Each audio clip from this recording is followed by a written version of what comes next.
Katotohanan umano sa relasyon nila Dominic Roque at Mayor Halospos. Lumutang ang pangalan ni dapitan Mayor Halospos bilang ang politikong nagmamay-ari umano ng condo unit na tinitirhan ni Dominic Roque.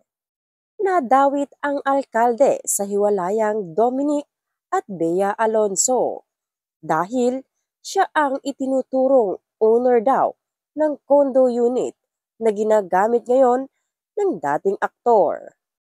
Ang nasabing kondo ay matatagpuan sa Pasig City at matagal nang inuupahan ni Dominic Roque at ayon sa aming source ay magkabarkada sila ng nasabing mayor. Pareho raw mahilig sa sports ang dalawa at ito rin ang dahilan kung bakit nagpupunta sila sa ibang bansa para sa ilang kompetisyon.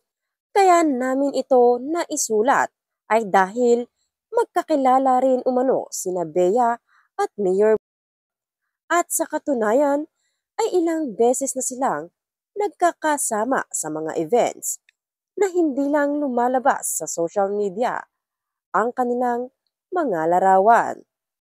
Chika ng isang source, sa bagay, wala namang binanggit na may relasyon sina Dominic at puro lang espekulasyon at kung alam lang ng lahat ang daming babae noon.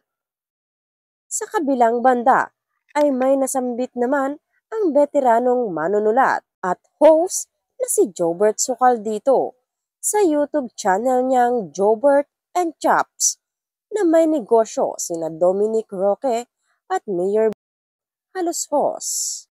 Pero hindi naman niya mabanggit kung ano ito.